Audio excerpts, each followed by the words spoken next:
कक्षा 6 NCERT new वाली NCERT इसका चैप्टर नंबर 8 भारत जलवायु वनस्पति तथा वन्यजीव। आप मौसम के बारे में प्रतिदिन समाचार पत्रों में पढ़ते हैं तथा टेलीविज़न पर देखते हैं अथवा दूसरों को इस संबंध में बातें करते हुए सुनते भी हैं। आप जानते हैं कि मौसम वायुमंडल में दिन प्रतिदिन होने वाला परिवर्तन है। इसमें तापमान, वर्षा तथा सूर्य का विकिरण इत्यादि शामिल हैं। उदाहरण के लिए मौसम कभी गर्म या कभी ठंडा होता है। कभी आसमान में बादल छा जाते हैं तो कभी वर्षा होती है। आपने ध्यान दिया होगा कि जब बहुत दिनों तक मौसम गर्म रहता है तब उनको ऊनी वस्त्रों की आवश्यकता नहीं होती है। आप खाने पीने के ठंडे पदार्थों को पसंद करते हैं। इसके विपरीत ऐसे भी दिन होते हैं जब आपको ऊनी वस्त्रों के बिना ठंड लगती है। ठंडी और तेज़ हवाएं चलती हैं। इन दिनों में आप गर्म चीज़ें खाना पसंद करते हैं। सामान्यतः भारत में प्रमुख मौसम होते हैं दिसंबर से फरवरी तक ठंड या सर्दी वाला मौसम, मार्च से मई तक गर्म मौसम गर्मी, जून से सितंबर तक दक्षिणी पश्चिमी मानसून का मौसम वर्षा, अक्टूबर और नवंबर में मानसून के लौटने का मौसम जिसे सर्द बोलते हैं। शीत ऋतु, ठंडे मौसम में सूर्य की सीधी किरणें नहीं पड़ती जिसके परिणाम स्वरूप उत्तर भारत का तापमान कम हो जाता है। ग्रीष्म ऋतु, गर्मी के मौसम में सूर्य की किरणें अधिकतर सीधी पड़ती हैं, तापमान बहुत अधिक हो जाता है। दिन के समय गर्म एवं शुष्क पवन बहती है जिसे लू कहा जाता है। आओ खेलें। हमारे देश में सभी भागों में लोग अपने क्षेत्र में पाए जाने वाले फलों के ठंडे पेय जिसे शरबत कहा जाता है का सेवन करते हैं। ये पेय पदार्थ प्यास को बुझाने के सबसे अच्छे साधन हैं तथा लू के दुष्प्रभाव से हमारे शरीर की रक्षा करते हैं। क्या आपने कभी आम, बेल, नींबू, इमली, तरबूज तथा दही का शरबत जैसे छाछ, मट्ठा, मोरी इत्यादि पिए हैं? बहुत से लोग केला तथा आम के मिल्क शेक भी बनाते हैं। गर्मी के बाद पहली वर्षा हमें आनंद प्रदान करती है। हमारी सभी भाषाओं में वर्षा पर गीत हैं। वे सुनने से अच्छे लगते हैं तथा हमें आनंदित करते हैं। वर्षा के 2 गानों को याद करें तथा एक साथ मिलकर गाएं।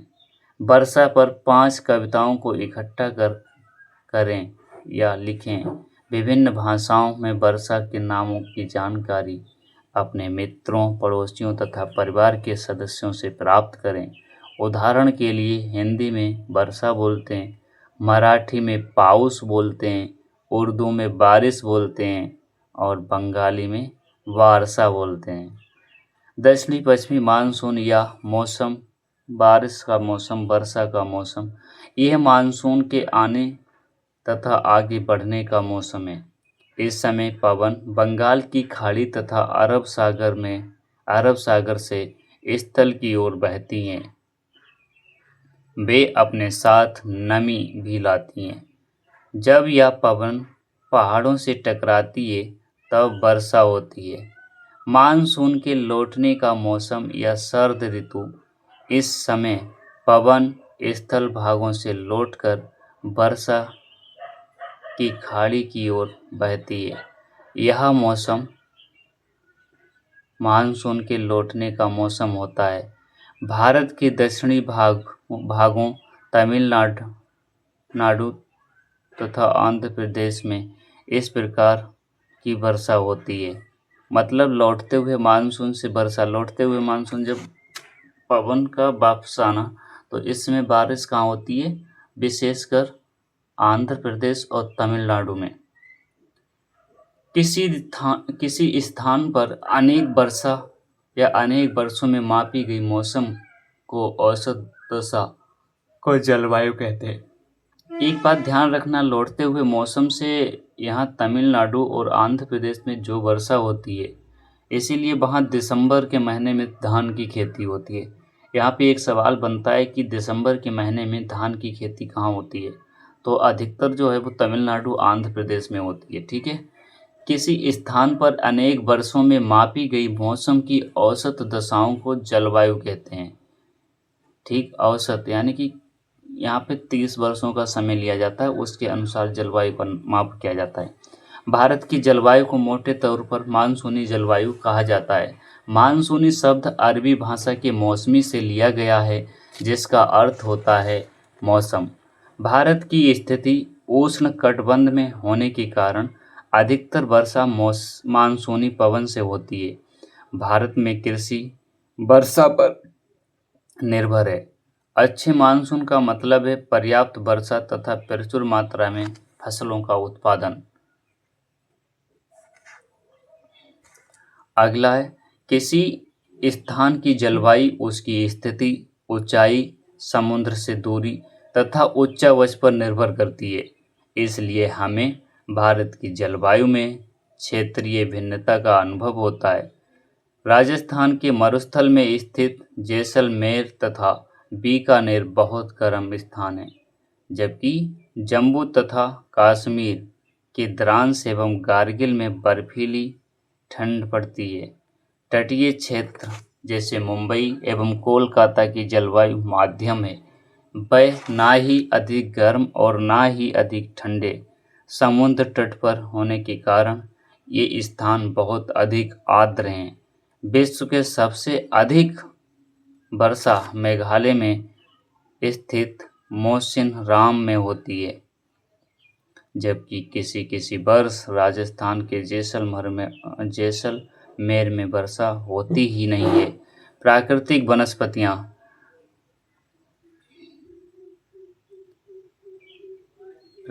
वनस्पतियाँ देखिए, यानी कि जो 1.5 मीटर तक ऊंचाई होती है धरातल से, ठीक है, 1.5 से लेकर 5 मीटर तक, तो इन्हें हम झाड़ी पर्वत कहते हैं, यानी कि झाड़ी। अब फिर जब उससे 5 से लेकर अगर 20 तक आती है तो यहाँ पे तरुण वृक्ष मिलते हैं, ठीक है। और जो 40 मीटर तक होता है उसे बितान कहते हैं। बितान मतलब जो छाया बनती है, ठीक है, उसे। और 60 मीटर जो सर्वाधिक ऊंचाई होती है, इन्हें उद्गामी पर्वत कहते हैं। यहाँ पे आता है प्राकृतिक वनस्पति। प्राकृतिक वनस्पति क्या होती है? जो खुद से विकसित हो, ठीक है। हम अपने चारों तरफ विभिन्न प्रकार के पादप जीवन देखते हैं। हरे घास वाले मैदानों में खेलना कितना अच्छा लगता है। कुछ पौधे छोटे होते हैं जिन्हें झाड़ी कहा जाता है, जैसे कैक्टस तथा फूलों वाले पौधे इत्यादि। इसके अतिरिक्त बहुत से लंबे वृक्ष होते हैं, उनमें से कुछ में बहुत शाखाएं तथा पत्तियां होती हैं, जैसे नीम, आम। जो कुछ वृक्ष ऐसे होते हैं जिनमें पत्तियों की मात्रा बहुत कम होती है, जैसे नारियल, घास, झाड़ियाँ तथा पौधे जो बिना मनुष्य की सहायता से उपजते हैं, उन्हें प्राकृतिक वनस्पति कहा जाता है। क्या आप कभी यह नहीं सोचते कि यह एक दूसरे से किस प्रकार भिन्न है? अलग अलग जलवायु में अलग अलग प्रकार की वनस्पतियाँ पाई जाती हैं। इनमें वर्षा की मात्रा सबसे महत्वपूर्ण होती है। जलवायु की भिन्नता के कारण भारत में अलग अलग तरह की वनस्पतियाँ पाई जाती हैं। हमें वनों की आवश्यकता क्यों? वन हमारे लिए बहुत ही लाभदायक हैं। यह विभिन्न प्रकार यानी ये विभिन्न कार्य करते हैं। पेड़ पौधे ऑक्सीजन छोड़ते हैं, जिससे हम सांस के रूप में लेते हैं तथा कार्बन डाइऑक्साइड को ग्रहण करते हैं। पेड़ पौधों की जड़ें मिट्टी को बांध कर रखती हैं तथा इस प्रकार वे मिट्टी के अपरदन को रोकते हैं। वनों से हमें ईंधन, लकड़ी, चारा, जड़ी बूटियाँ, लाख, शहद, गोंद इत्यादि प्राप्त होते हैं। वन जीवों की प्राकृतिक निवास हैं। पेड़ों की अंधाधुंध कटाई के कारण भारी मात्रा में प्राकृतिक वनस्पतियां समाप्त हो गई हैं। हमें अधिक पौधे लगाने चाहिए। जो पेड़ बचे हैं उनकी रक्षा करनी चाहिए एवं लोगों को पौधों के महत्व के बारे में बताना चाहिए। हम लोग कुछ खास आयोजन जैसे वन महोत्सव मनाकर अधिक से अधिक लोगों को इस प्रयास में शामिल कर सकते हैं तथा पृथ्वी को हरा भरा रख सकते हैं। देखिए यहाँ पे हमें वनों से क्या क्या मिलता है। मतलब यहाँ से शुरू हो जाओ जड़ों से, यानी कि पहले तो मिट्टी को बांध के रखेगा। फिर जो इससे क्या होता है, हम रबड़ उत्पादन करते हैं पेड़ों से, इमारती लकड़ी प्राप्त करते हैं, प्राकृतिक निवास वन्य जीवों का यहाँ पे आश्रय मिलता है, गोंद एवं लाख, ठीक है, लाख मतलब रेशम के लिए उत्पादन, और फल, शहद, उसके बाद ऑक्सीजन से मतलब, और यहाँ से क्या मिलता है, फर्नीचर, खेल का सामान, ईंधन, चारा, आश्रय और दवाइयाँ हमें वनों के उत्पादों से ही मिलती हैं। वन्य प्राणी क्या होते हैं? वन विभिन्न प्रकार के जीवों का निवास होता है। वनों में जंतुओं की हजारों प्रजातियां तथा बड़ी संख्या में विभिन्न प्रकार के सरीसृप, उभयचरों, पक्षियों, स्तनधारियों, कीटों तथा कृमियों का निवास होता है। बाघ हमारा राष्ट्रीय पशु है। यह देश के विभिन्न भागों में पाया जाता है। गुजरात के गिर वन में एशियाई शेरों का निवास है। हाथी तथा एक सींग वाले गैंडे असम के जंगलों में घूमते हैं। हाथी केरल एवं कर्नाटक में भी मिलते हैं। ऊंट भारत के रेगिस्तान में तथा जंगली गधा कच्छ के रण में पाए जाते हैं। जंगली बकरी, हिम तेंदुआ, भालू इत्यादि हिमालय के क्षेत्र में पाए जाते हैं। इनके अतिरिक्त बहुत से दूसरे जानवर जैसे बंदर, सियार, भेड़िया, नीलगाय, चीतल इत्यादि भी हमारे देश में पाए जाते हैं। भारत में पक्षियों की भी ऐसी ही प्रचुरता है। मोर हमारा राष्ट्रीय पक्षी है। भारत में पक्षी तोता, मैना, कबूतर, बुलबुल तथा बतख इत्यादि अन्य बहुत सारे पक्षी राष्ट्रीय उद्यान में हैं, जो पक्षियों को उनका प्राकृतिक निवास प्रदान करते हैं। उद्यान शिकारियों से पक्षियों की रक्षा करते हैं। क्या आप अपने क्षेत्र में पाए जाने वाले 5 पक्षियों के नाम बता सकते हैं? भारत में सांपों की सैकड़ों प्रजातियां पाई जाती हैं, उनमें कोबरा एवं करेत प्रमुख हैं। वनों के कटने तथा जानवरों के शिकार के कारण भारत में पाए जाने वाले वन्य जीव की प्रजातियां तेजी से घट रही हैं। बहुत से प्रजातियों को तो समाप्त भी हो चुकी हैं।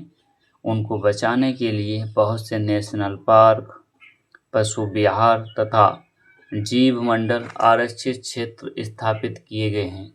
सरकार ने हाथियों तथा बाघों को बचाने के लिए बाघ परियोजना तथा हस्ती परियोजना जैसी परियोजनाओं को शुरू किया है। क्या आप भारत में कुछ पशु विहारों के नाम तथा मानचित्र पर उनकी स्थिति बता सकते हैं? हाँ, बता सकता हूँ। आप वन्य जीवों के संरक्षण में भी अपना हाथ बटा सकते हैं। आप जानवरों के शरीरों के विभिन्न अंगों जैसे सींग, हड्डी तथा पंख से बने उत्पादों को खरीदने से इनकार कर सकते हैं। प्रत्येक वर्ष हम लोग अक्टूबर के पहले सप्ताह में वन्य जीव सप्ताह के रूप में मनाते हैं, ताकि वन्य जीवों के निवास को संरक्षित रखने के लिए जागरूकता लाई जा सके। शिकारी बाघों को क्यों मारते हैं? क्योंकि उनकी जो खाल होती है वो बहुत खाल यानी कि मृगशाला जिसे बोलते हैं, बहुत महंगी बिकती है। इसलिए हमारे वनों से बाघ खत्म हो जाएं तो क्या होगा, यानी कि जो वहाँ का पारिस्थितिकी तंत्र है वो समाप्त हो सकता है। ठीक है, क्या आप कभी बाघ संरक्षित क्षेत्र में ऐसी चिड़ियाघर देखें जहाँ बाघों को रखा जाता है? अभी तक तो नहीं देखे हम भाई। प्रवासी पक्षी क्या है? कुछ पक्षी पिनटेल, बतख, कर्लेव, फ्लेमिंगो, ऑस्प्रे, लिटिल स्टेट प्रत्येक वर्ष सर्दी के मौसम में हमारे देश आते हैं। सबसे छोटी लिटिल स्टेट जिसका वजन लगभग 15 ग्राम होता है। आर्कटिक प्रदेश में 8,000 आर्कटिक प्रदेश से आर्कटिक जो ऊपर उत्तरी ध्रुव है से 8,000 किलोमीटर की दूरी तय करके भारत आती है। अरे बाप रे, इतना लंबी दूरी। अब हमारा शुरू होता है अभ्यास प्रश्न। कौन सी पवन भारत में वर्षा लाती है? तो कौन सी है? दक्षिणी पश्चिमी। ठीक है,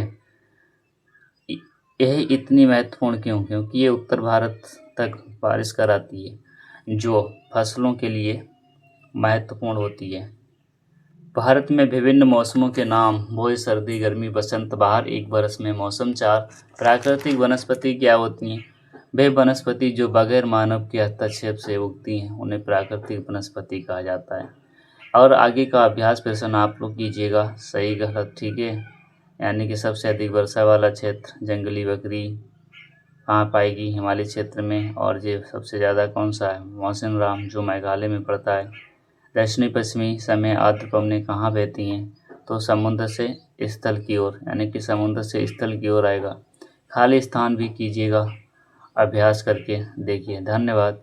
अगर आप लोगों का रिस्पांस अच्छा रहा तो इसके शॉर्ट्स नोट्स जल्द ही हम टेलीग्राम पर उपलब्ध कराएंगे। धन्यवाद।